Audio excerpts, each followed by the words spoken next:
What is going on, Chess YouTube? In today's video, I want to show you 5 unbelievably deadly opening ideas for black. These openings have some of the highest win rates in the game of chess. So if you want to win more games as black right out of the opening with some deadly traps, these openings are for you. All right, coming in at number 1, we have a variation of the England gambit after the moves d4 and then e5 from black. This is the starting point of the England gambit. What is the idea? It's very simple. We are giving up a pawn right in the opening on move 1. Obviously, this is a gambit. White can take on e5, but that is what we want, and it leads to an unbelievably high win rate opening for black. So let's say white takes on e5, d takes e5, a very logical move. Now here, black has many different ideas. You can go, for example, d6 or knight c6. I'll cover those in a little bit, but first up, I'm going to recommend the move bishop to c5. This move is very, very tricky. Black's idea, believe it or not, is to win the queen on d1 with a deadly trap coming up in just a couple of moves. All right, now white normally goes knight f3 here. That is by far the best and most logical move. You develop your knight, you bolster e5, and so on. So let's say white goes knight f3. In that case, I recommend the move here, d6 from black. What is the point of this move? Well, first of all, on move 1, we gave up pawn number 1. Now we're giving up pawn number 2. So white can do many things here. He's not required to take the pawn, but d takes e6 is the strongest and most logical move. But in this position, I'm going to recommend a move that is so insane. I mean, if you play this over the board or in online chess, your opponent will lose it. You're going to play the move knight to e7. What is the idea behind this move? Well, it's very simple. We gave up 2 pawns, and now we're giving up the knight. But the problem for white, if he takes that knight, he is going to get blown off the board so fast you will not believe it. So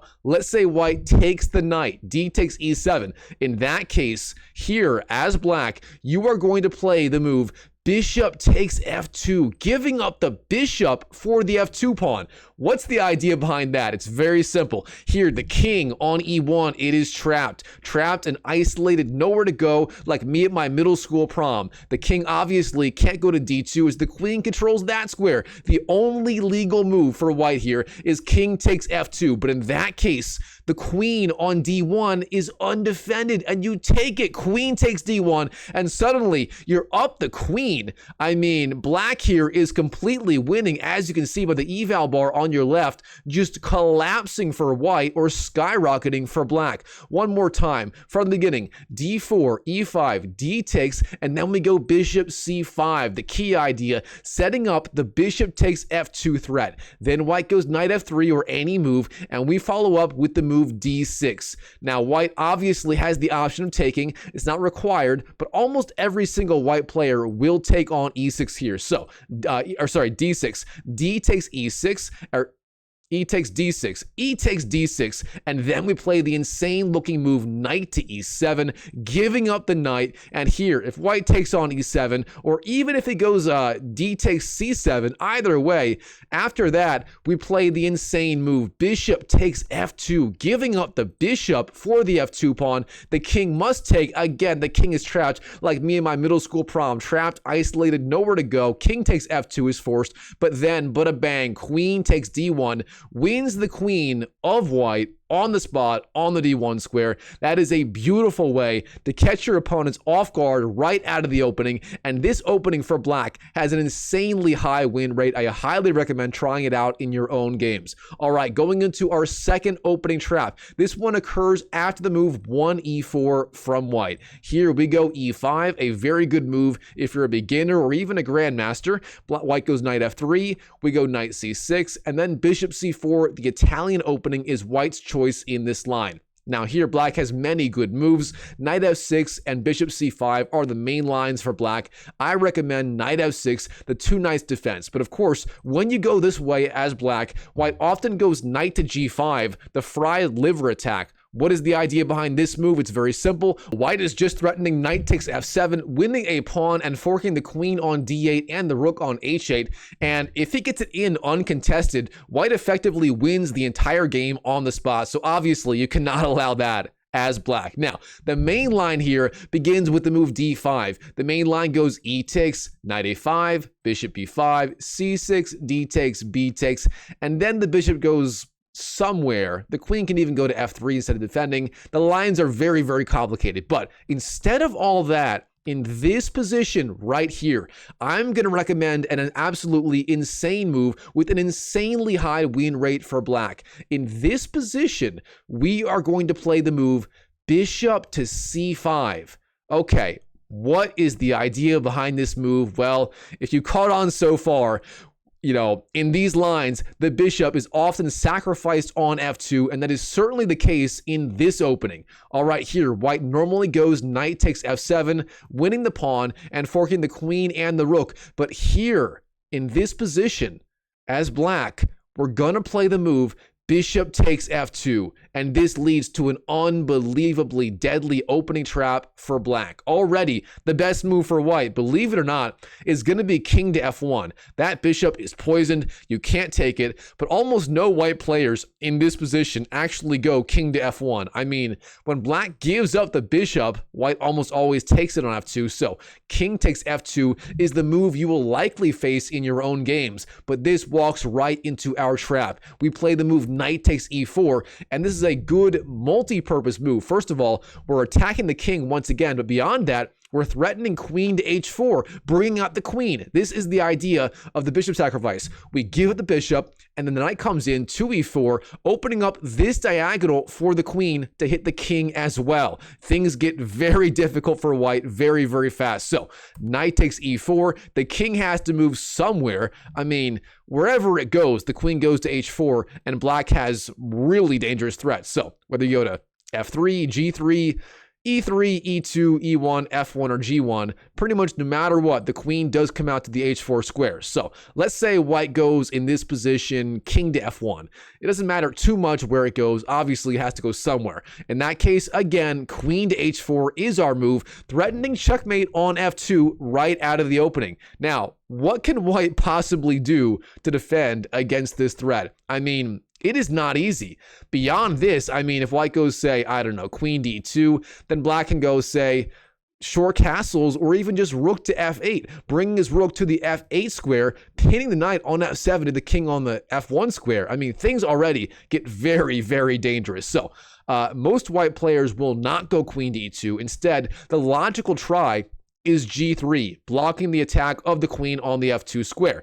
But in this case, black is spoiled for choice. I mean, first of all, knight takes g3 is very playable. You can play that, but instead, the even stronger move is queen to f6, dropping back with the queen, hitting the knight, and most importantly, hitting the king on the f1 square and threatening checkmate on f2. And again, what is white supposed to do? King g2 might be the only move here, but then bang, queen to f2 is our move. The king goes to h3, and then bang, d5, opening up the discovered attack on the king with the attack on the bishop. And in this position, it's already, according to Stockfish, a checkmate in 21 moves. Don't worry, it won't take 21 moves to checkmate most white players here. For example, if white goes g4, trying to block the attack, then bang, h5 leads to a checkmate in 2 more moves. For example, knight d6, white gives up the knight just to delay checkmate 1 more move, c takes, then we have bishop takes d5,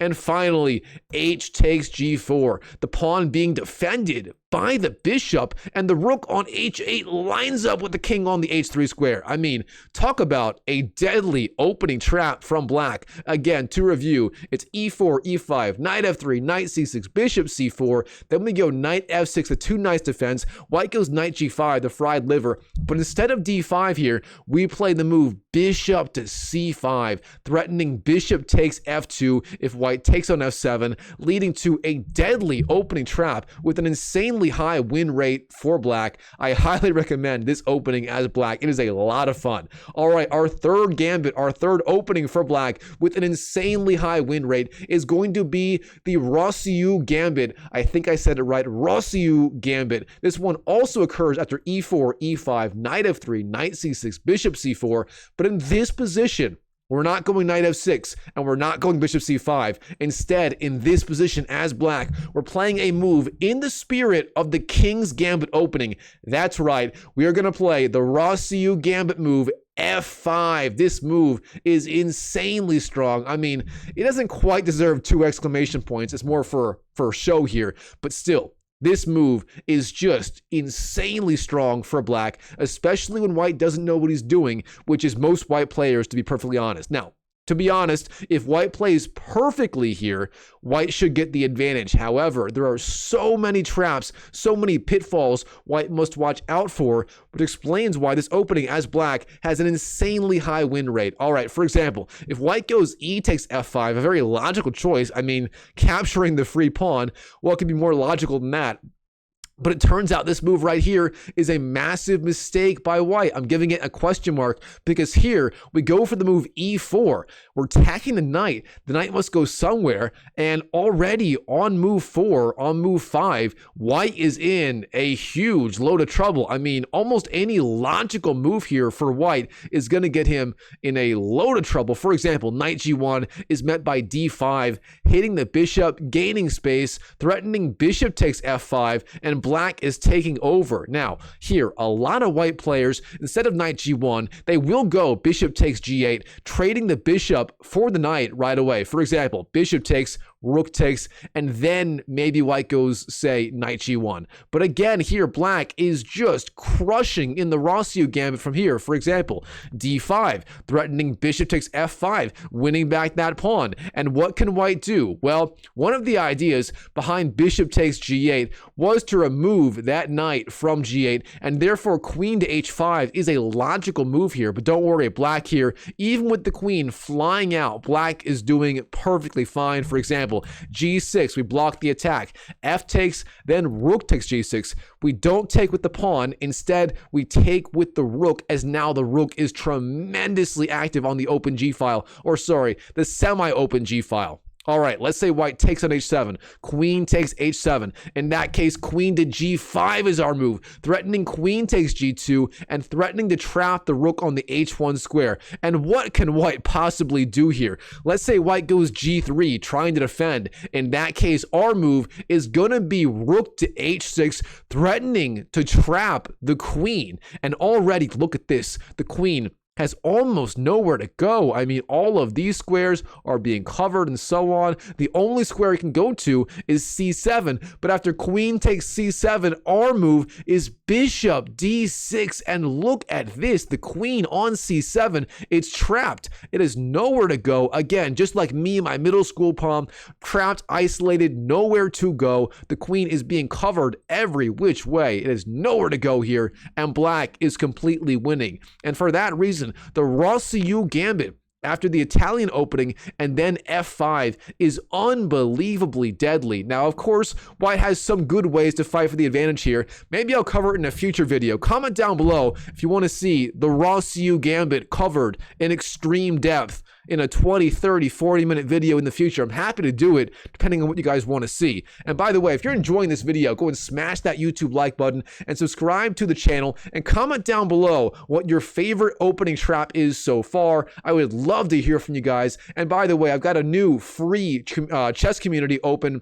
It's school.com/chessmindset. If you want to learn directly from me, a very strong amateur player, relatively speaking, you know, if you want to learn directly from me, work with me, learn from me, I'm doing free group coaching calls every single Saturday. I'm producing a chess course right now designed to help beginners reach 1500 ELO as fast as possible. So if you want to join a free community, learn from me, message me, and have some free group coaching calls and have a lot of fun, join my community. The link is in the description below. All right, heading into our fourth chess trap. Which one do I want to cover fourth? You know what? The fried liver attack is so annoying as black. Let's do it one more time. All right, e4, e5, knight f3, knight c6, and then bishop c4, knight to f6, and finally knight to g5. What should black be doing in this position? Again, d5 is the main line here for black, but instead, I'm going to recommend yet another different idea. We already saw bishop c4 which laid a deadly trap, but this one is even more insane looking. But again, the win rate in this opening is off the charts. I highly recommend it. It's called the Ponziani-Steinitz Gambit, and it starts with the move knight takes e4. Okay, what the heck is this move? Have I lost my marbles? Has black gone completely berserk? Don't worry, I may have lost my marbles, but this move is actually has a very powerful idea behind it. What is the idea? Well, almost everything that white does here is completely losing. Let's say white takes on f7 with a knight. Knight takes f7. That move is actually losing for white. What about knight takes e4? That move is also losing for white. The only good move here for white is bishop takes f7, but even then, black is still hanging in there.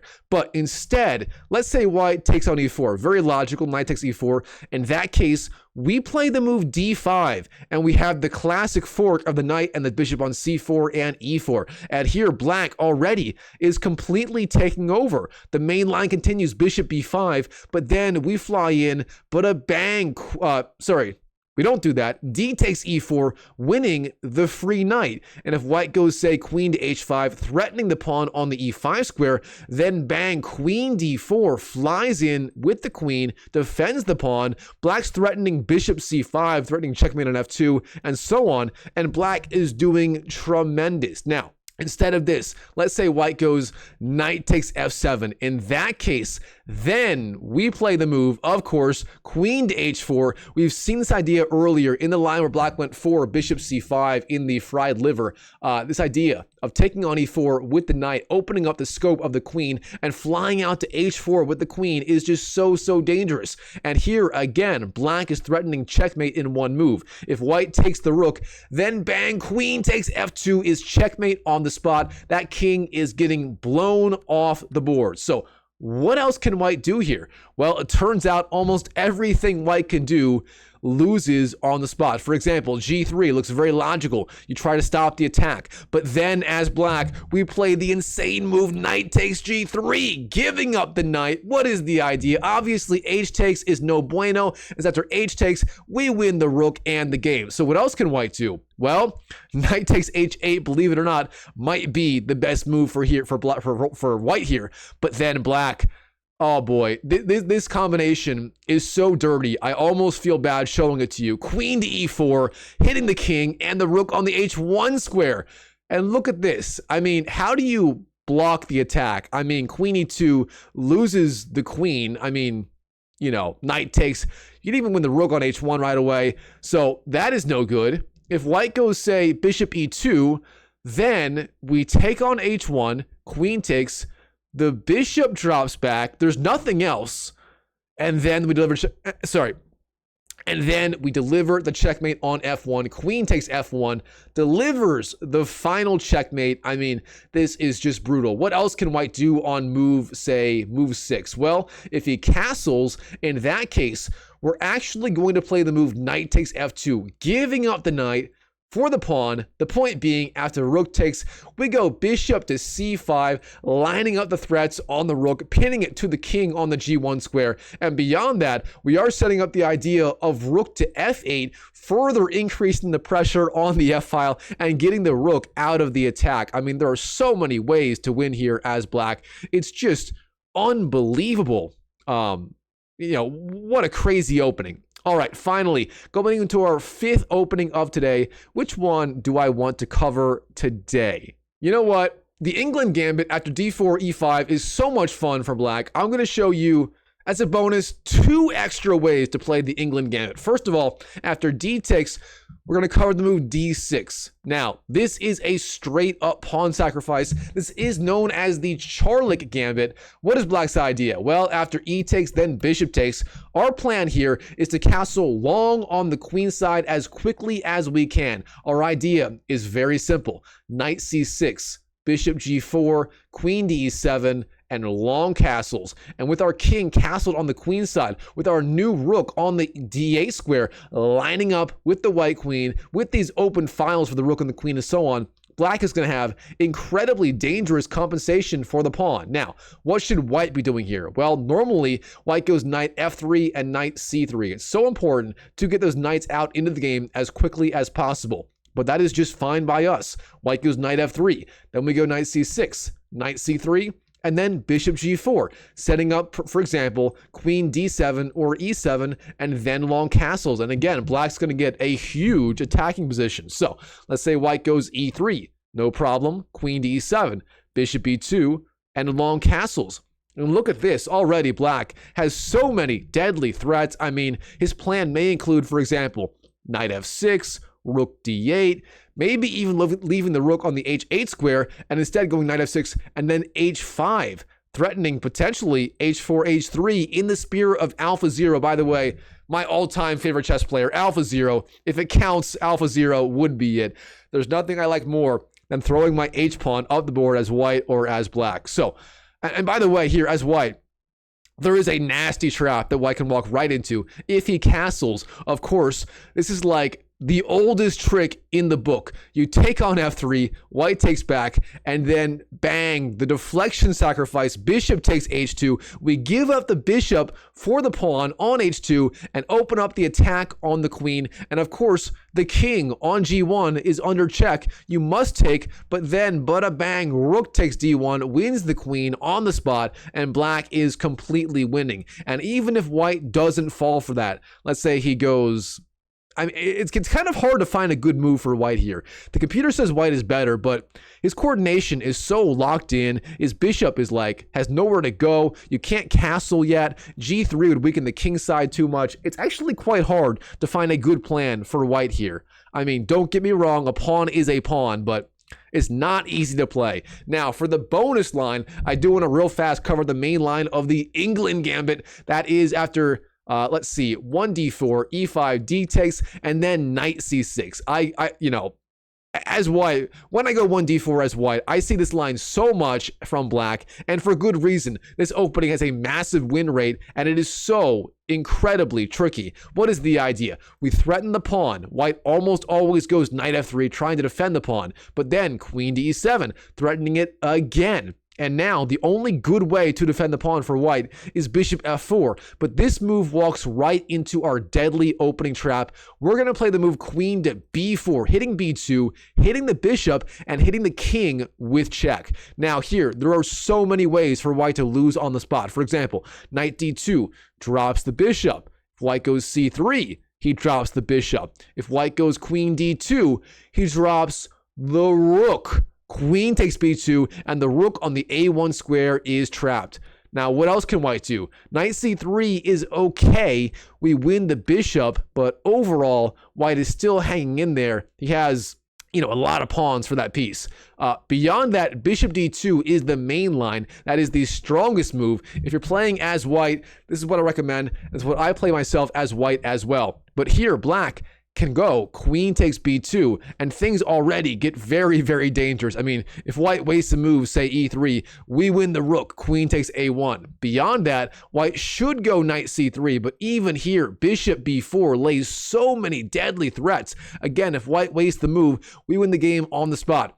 Bishop takes, queen d2, and queen takes a1, wins the game on the spot. Beyond that, what else can white do? Well, knight d5 is playable, but here again, black has many different ideas. For example, bishop takes, knight takes, and then knight b4, threatening knight takes c2, which technically is not a checkmate yet, but white would have to give up the queen on d1 to save the game. So that is very deadly. Beyond that, let's say white goes, say, rook b1. My favorite move here for white. Queen a3 is fine. And again, there are more and more traps. Again, if white wastes a move, say e3, trying to develop, then bishop takes, again, wins a piece, and black is completely winning. I mean, there are so many ways for black to just win outright out of the opening with the England gambit, and there are so many ways to play it as black. It's really one of the most flexible openings, or gambits you can play as black if you're trying to win immediately out of the opening. So again,